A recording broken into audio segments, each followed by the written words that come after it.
While being bitten by a vampire, Ezekiel was saved by Scala, the monster hunter.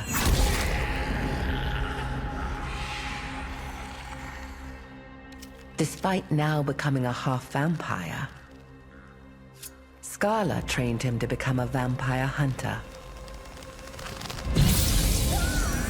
Scala would later be killed by Baron Leonardus, a powerful vampire lord. Ezekiel vowed to avenge her.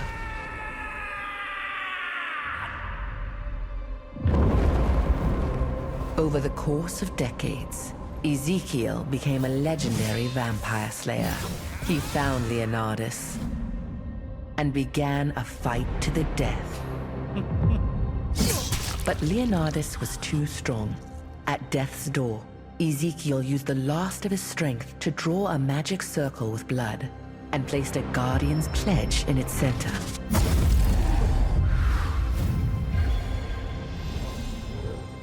With his soul now infused in the pledge, Ezekiel became a guardian, protecting others from vampires. Vernon, the Lord of Stonegard, who colluded with Archeum, exploited the inhabitants and ruled over them with an iron fist. The Resistance raided and seized the Vernon Archeum's army's cargo and distributed it among the people. One day, an extraordinary girl and two dwarves came to visit Vernon. The girl said that if she received funding, she would use it to find a legendary stone called the Heart of the Ancient Golem, build a giant golem, and subdue the Resistance. Though originally filled with doubt, Vernon ended up giving her a substantial sum after watching her golem's performance. The girl's company unraveled the secret of the monolithic boulder. Along the way, a rock struck Henderson and rendered him unconscious. Although they were chased by Chernobog and braved many perilous adventures, in the end, they acquired the stone. After completing the giant golem, the girl made Vernon dance in a huge chest and chant a spell, explaining that it was a ritual that would bind him to the golem, making him its owner. Vernon emerged from the chest, and the giant golem broke down the gate. All at once, the Resistance flooded in and captured the castle. The girl was revealed to be Sienna Parsons, a Resistance member and genius engineer. Even now, when you visit the Enter village, you can still hear tales of her adventures sung by Sienna's comrade-in-arms, Henderson Harmon. Queen Belandia, the invincible, the all-consuming.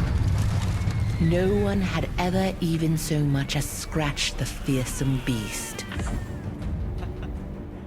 Enter the Order of the Swan, a small-time guild hired by the Resistance to help gather sandworm poison sacs.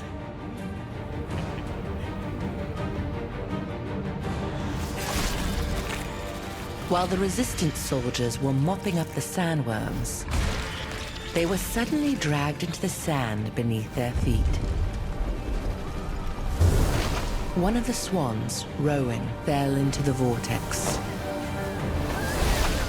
All at once, Queen Belandia reared up, writhing in pain. Rowan had morphed into a violet phoenix and burst free from Queen Belandia's carapace, freeing everyone trapped inside. To this day, the mere sight of a human touched with malvescence is enough to violently enrage the mighty beast.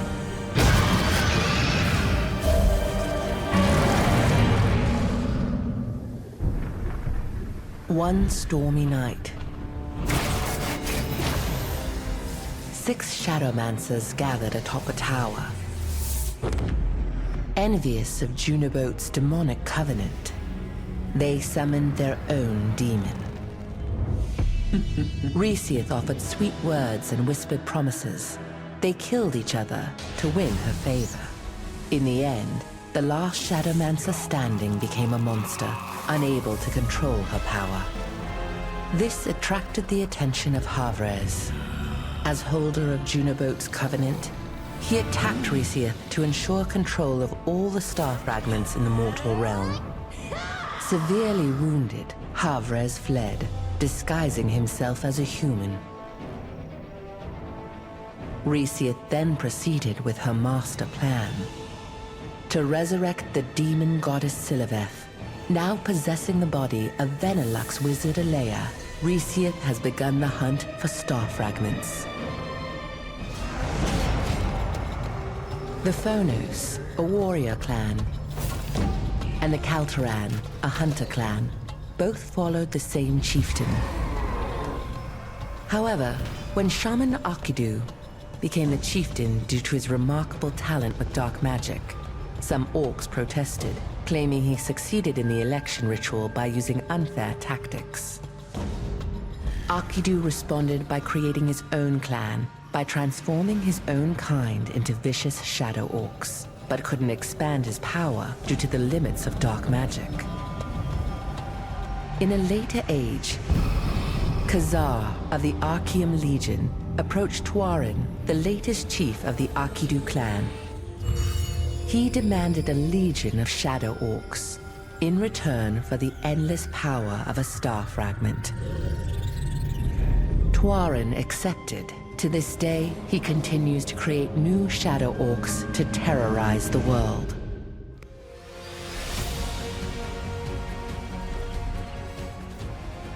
For eons, countless wars have been fought throughout Solicium to acquire the Star of Siliveth, a mana stone of immense power. Commander Khazar's Archeum Legion arrived in Laslan to find the treasure. Khazar then tasked Calanthea to find the hidden Star of Siliveth fragments. With the ones she found, she used their power to awaken scores of the dead in northern Laslan. The Resistance, led by Commander Da Vinci, barely managed to stop their attack, which was only a fraction of the Archeum Legion's might. Even now, most of Silicium remains trapped within Archeum's shadow.